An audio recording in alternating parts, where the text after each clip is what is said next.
Buenas noches. Los saluda Aurelio Ramos. Estas son las noticias y vamos a los titulares. Somos un gran vecino, rebate Ebrard a Donald Trump. Se reunió con el Papa.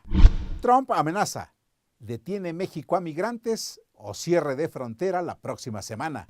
La evaluación de docentes no es prioridad, señala el presidente.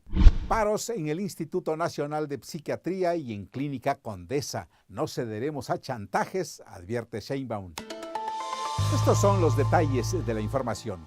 El canciller Marcelo Ebrard reveló que se reunió con el Papa Francisco. En Twitter publicó una fotografía saludando al pontífice y escribió: agradezco a su santidad el Papa Francisco sus conceptos y cordialidad en la visita que le hice la semana pasada. Además de grandes coincidencias con postulados sociales del gobierno del presidente López Obrador, le tiene un gran afecto al pueblo de México. Gracias. Por otra parte, el canciller respondió a las amenazas de Donald Trump de cerrar la frontera. Dijo que México no actúa con base en amenazas y añadió: somos un gran vecino.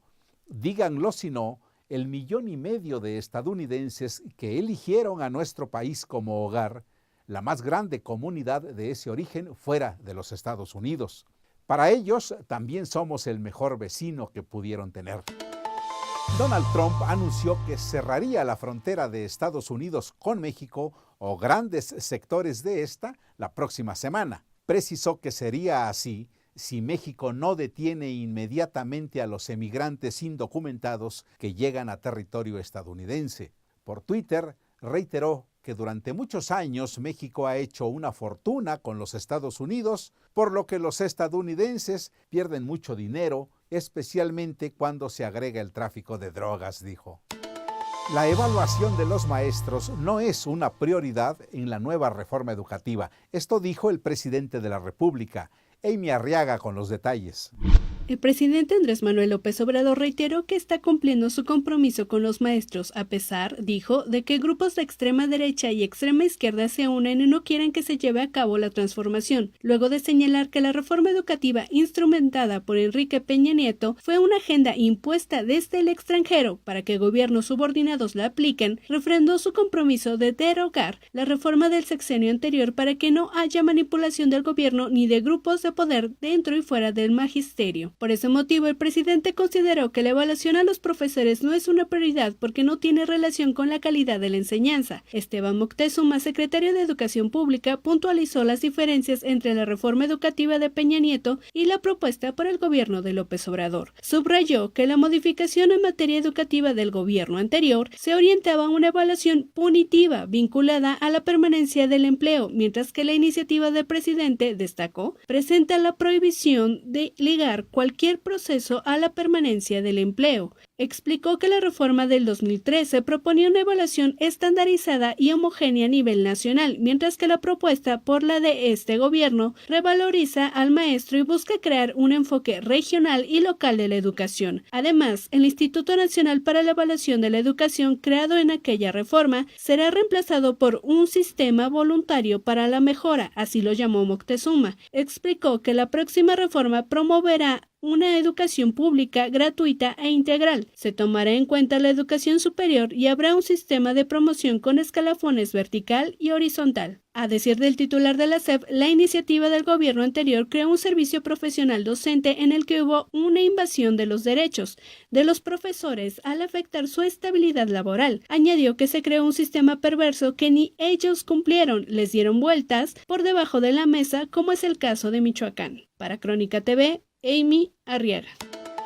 Cerca de un centenar de médicos residentes del Instituto Nacional de Psiquiatría iniciaron un paro indefinido de labores, demandan el pago atrasado de 2 quincenas de su beca y protestan por la cancelación desde marzo de 2018 del bono de riesgo. El servicio de urgencias es el único que opera en esa institución. El monto de la beca ronda los 7,000 pesos mensuales y el bono significa unos 15,000 pesos al año. El residente Manuel Hernández indicó que el bono sigue vigente en otras instituciones de salud.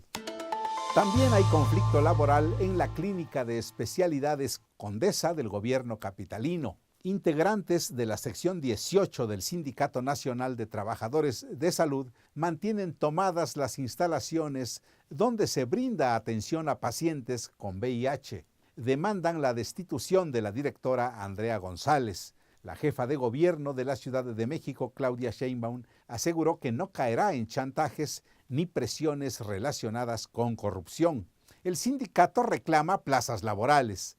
Sheinbaum dijo que había un esquema en el que el sindicato decidía las plazas junto con el gobierno y en eso no estamos de acuerdo en un rubro tan delicado como la salud, dijo. Este es el comentario de Carlos Matute.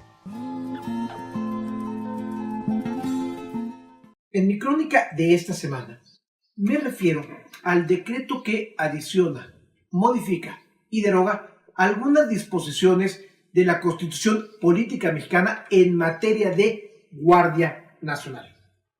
Decreto que fue aprobado por una inmensa mayoría en el Congreso de la Unión y por la totalidad de las legislaturas en las entidades federativas. ¿Esto qué significa? Que hay un gran consenso en torno a este nuevo cuerpo de seguridad pública. Sin embargo, si uno revisa con cuidado el decreto, se da uno cuenta que no hay nada nuevo bajo el sol y que en realidad es una continuación de la estrategia de centralización en el combate a la delincuencia organizada con cuerpos profesionalizados y de alguna manera vinculados con las Fuerzas Armadas, pero manteniendo su carácter civil y policíaco. En esto no hay nada nuevo bajo el sol. Y además, hay que señalar, elimina algunas de las preocupaciones que teníamos, que consistía en que no fuera a ser una imitación de la Guardia Nacional venezolana que se utiliza como cuerpo compacto alrededor del dictador para defenderlo. Y esto queda claro cuando el concepto de Guardia Nacional vinculada con ciudadanos armados en situaciones de emergencia queda abrogado en el decreto comentado. Con esto se explica el gran apoyo que logró esta creación de Guardia Nacional. Para profundizar sobre el tema, los invito a leer mi artículo de esta semana. Soy Carlos Matute. En Pachuca, el juez Óscar Herrera Perea rechazó conceder amparo contra el congelamiento de cuentas bancarias de la Universidad Autónoma de Hidalgo. El congelamiento fue ordenado por la Unidad de Inteligencia Financiera de Hacienda debido a sospechas de lavado de 156 millones de dólares. El amparo fue promovido desde hace 3 semanas. Por lo mismo, la negativa hace suponer que en este tiempo la unidad de inteligencia aportó elementos suficientes para fundar las sospechas de lavado. La universidad tendrá ahora 10 días para impugnar ante un tribunal colegiado de circuito. Para mejorar la calidad del aire en las ciudades de nuestro país, se requiere de nuevas tecnologías que ya están emergiendo y pertenecen al campo denominado inteligencia de datos. Estas tecnologías pueden dar datos de contaminación en tiempo presente en zonas muy específicas de las ciudades, afirmó el Premio Nobel de Química Mario Molina. Encabezó el seminario sobre monitoreo de calidad del aire en sistemas urbanos complejos, convocado por el Centro Mario Molina y la Agencia Francesa para el Desarrollo. China y Estados Unidos concluyeron una exitosa ronda de negociaciones comerciales. China y Estados Unidos finalizaron este viernes en Pekín una nueva ronda de negociaciones comerciales constructivas que continuarán la semana que viene en Washington. Así lo aseguró en su cuenta de Twitter Steven Mnuchin, secretario estadounidense del Tesoro, donde añadió su profundo deseo de continuar la próxima semana con estas conversaciones con la visita de una delegación china presidida por el viceprimer ministro del país, Liu He. Mnuchin acompañó el citado texto de una fotografía en la que se ve posando a las dos delegaciones, con el secretario del Tesoro y el dirigente chino dándose la mano en el centro de la imagen. En esta ocasión, no ha trascendido más información sobre el encuentro de las dos delegaciones. Entre los temas a tratar destacan los espinosos aranceles, el desequilibrio de la balanza comercial, la transferencia forzada de tecnología, la protección de los derechos de propiedad intelectual o las trabas a la inversión extranjera. El pasado 1 de diciembre, en el marco de la cumbre del G20 en Buenos Aires, el presidente de China, Xi Jinping, y el de Estados Unidos, Donald Trump, acordaron una tregua comercial en la que tratar de solucionar sus desavenencias. Sin embargo, y a pesar de unas muestras iniciales de buena voluntad por ambas partes, la semana pasada Trump afirmó que mantendría algunos aranceles sobre los productos chinos por un periodo sustancial, hasta estar seguro de que Pekín cumplirá los acuerdos. Este es el comentario de Rafael Cardona.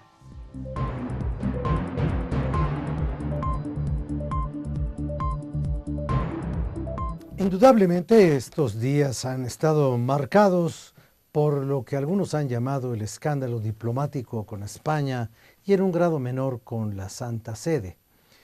El Papa Francisco le ha dicho al presidente de México que la Iglesia ya ha ofrecido las disculpas suficientes frente al mundo indígena, que lo ha hecho en Bolivia y con una extensión a todos los naturales de América, y porque no tiene por qué proseguir en esa oferta de disculpa y peticiones de perdón, y que de pasada pues no podrá venir a las conmemoraciones de la caída de la Gran Tenochtitlán. O sea, el Papa elegantemente ha dicho: infórmese y olvídese de mí. Los españoles han sido un poco más violentos, pero han dicho exactamente lo mismo. ¿Qué es lo que hay detrás, sin embargo, de toda esta actitud del presidente de la República en relación con lo que él llama la reconciliación de lo que no está peleado? Que yo sepa, los mexicanos no necesitamos una reconciliación con España. Eso ocurrió desde el año de 1836, en que se firmaron documentos mutuamente corresponsables y mutuamente obligatorios para una amnistía de lo que haya ocurrido en el pasado. Y entonces, ¿qué sentido tiene esto? Pues el mismo sentido que tiene que el presidente de la República haya hecho una doble toma de posesión, una frente al Congreso y las instituciones nacionales y otra en el Zócalo frente a un chamán que lo pone de rodillas y lo cubre de humo de copal. Y lo mismo cuando hace un agujero para preguntarle a la Madre Tierra si le permite construir un tren. Todo es un simbolismo, no el simbolismo idolátrico, el simbolismo indiolátrico. Y el humor en el cartón de Falcón. Más enojado y más cargado de energía que el Popo, así está el senador Armando Guadiana por las ternas de prospectos para la Comisión Reguladora de Energía. Veamos la foto del día.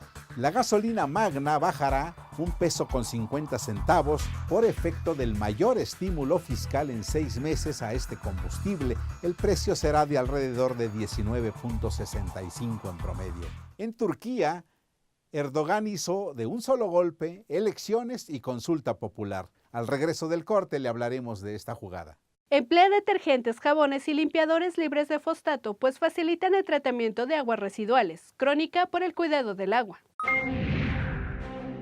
Mientras otros solo llegan a la conferencia de prensa, en Crónica nos metemos en las entrañas de la ciudad. Las entrañas de la noticia. Por México, en Crónica cumplimos 20 años haciendo llegar día con día la noticia hecha diario. Como ya le adelantábamos, en Turquía, el presidente Erdogan aprovecha unas elecciones locales para hacer una consulta ciudadana sobre su gestión. Turquía celebra elecciones locales este domingo. El presidente turco Recep Tayyip Erdogan no es candidato. Sin embargo, ha convertido la campaña electoral en un referéndum sobre él y su formación, el islamista Partido de Justicia y Desarrollo. El mandatario presenta estos comicios como una cuestión de supervivencia, en la que la pervivencia del Estado está en peligro si gana la oposición. Sin embargo, varias encuestas revelan que este no es el principal problema de los ciudadanos, sino las dificultades económicas y el encarecimiento de la cesta de la compra. La economía en recesión, con una inflación que ronda el 20% y un desempleo del 12%, es el punto débil de Erdogan, que siempre se ha enorgullecido de la buena marcha financiera del país. En Estambul, los autobuses de campaña recorren las calles con la imagen del presidente. Hay que cruzar varias esquinas para encontrar propaganda de partidos opositores. Desde la perspectiva del socialdemócrata CHP, que es el principal partido opositor, la campaña es muy desigual, tanto en los medios de comunicación como en la calle. Aunque nadie duda de que Erdogan gane en el número total de votos, en juego está conservar las dos principales ciudades del país, Ankara y Estambul.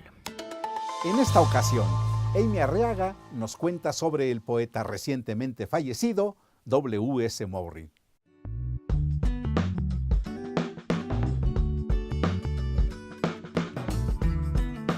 El pasado 15 de marzo falleció a los 91 años el poeta estadounidense William Stanley Mourning. Fue un célebre escritor laureado y autor de una treintena de poemarios, varios ensayos y relatos cortos y memorias. Especialmente, el pasado 15 de marzo falleció a los 91 años el poeta estadounidense William Stanley Mourning. Fue un célebre escritor laureado y autor de una treintena de poemarios, varios ensayos, relatos cortos y memorias. Especialmente, W.S. Mourning fue un traductor de escritores de distintos tiempos y latitudes, los cuales conoció gracias a sus viajes que también le permitieron contactar con otro tipo de vida, gente, religiones e ideas. Mourning fue un heredero de Ezra Pound en cuanto al concepto de poesía, aquella que admite todos los tiempos. Por ello, aunque evolucionó en su escritura, no olvidó sus primeros versos que hablaban de mitos y leyendas. En sus últimos trabajos abordó la edad y el tiempo. Sus temas constantes fueron la ausencia, el silencio y la nada. Era admirador de Henry David Thoreau, por lo que encontró en sus versos espacio para hablar muchas veces con pasión y ferocidad sobre la naturaleza, la flora y la fauna, el antibelicismo y la industrialización. Mourning cultivó la rima y el verso libres, de modo tan libérrimo que en su madurez abandonó la puntuación. También procuró el lenguaje usual y las frases cortas. Para unos era un estilo telegráfico, para otros entraba en lo hermético y lo zen. A sus 30 y tantos años, para su último instante de vida, escribió el poema Para el aniversario de mi muerte, y en el que describe lo que ocurriría el día en que dice ya no me encontraré en la vida. Sus versos plantean su propia ausencia y también a quienes lo sobreviven. En ese poema tan corto no solamente es posible notar su preocupación por el fin de sentimientos humanos o el cesar de la lluvia, sino también por la continuación de la vida animal, un mirlo cantor, representante de la naturaleza. Esa es a la que procuró cuidado, de tal modo que plantó sin número de palmeras en 19 acres deforestados y estériles, que luego convirtió en su casa y todavía más en la conservación Mourning. Desde los años 70, W.S. Mourning construyó su propio paraíso en una vieja plantación de piñas, ubicada en la cima de un volcán inactivo en la ciudad hawaiana de Maui. El poeta dejó su hogar en silencio mientras dormía. Hasta el próximo Trazos y Renglones.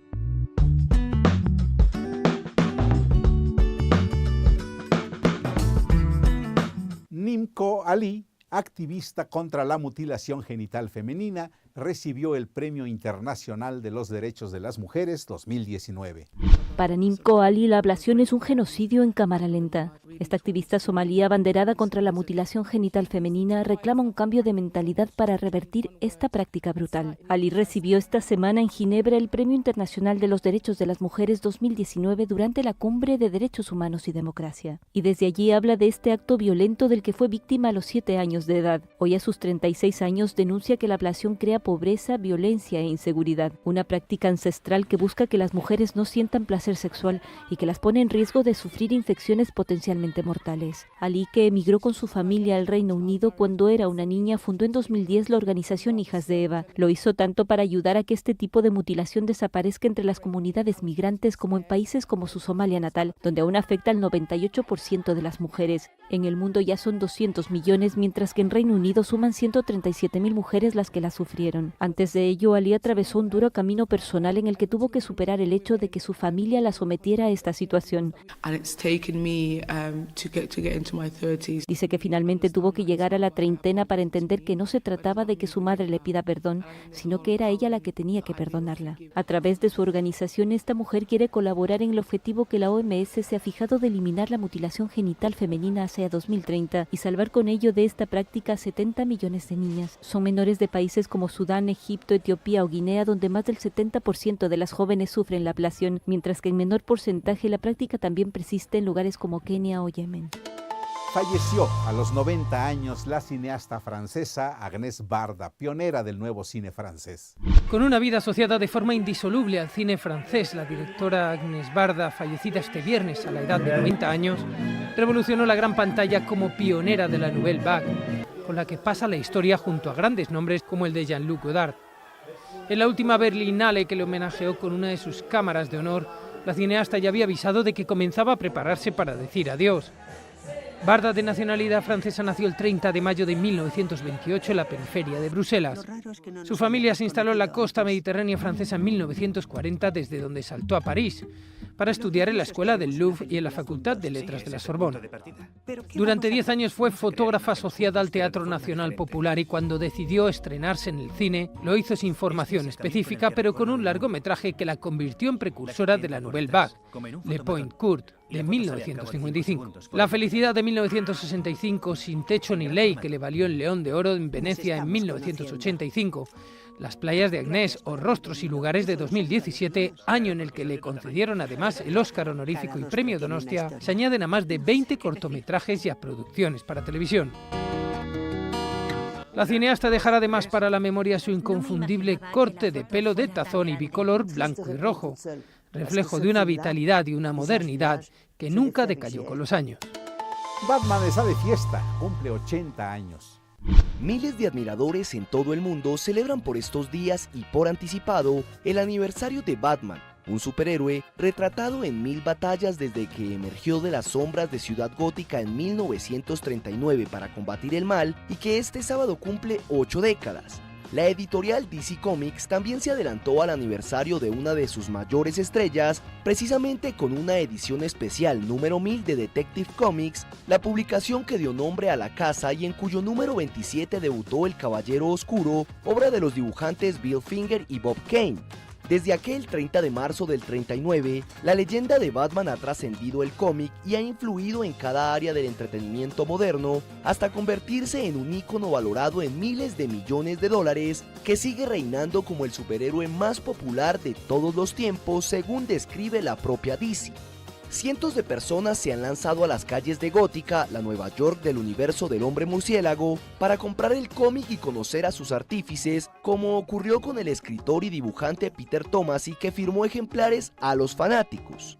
Las celebraciones del aniversario trascienden la edición de estos cómics, pero DC ha creado una obra de arte promocional en la que vuelve a sus raíces, con un retrato del personaje hecho a lápiz por el dibujante español José Luis García López, querido veterano de la casa y artífice de numerosas aventuras del hombre murciélago.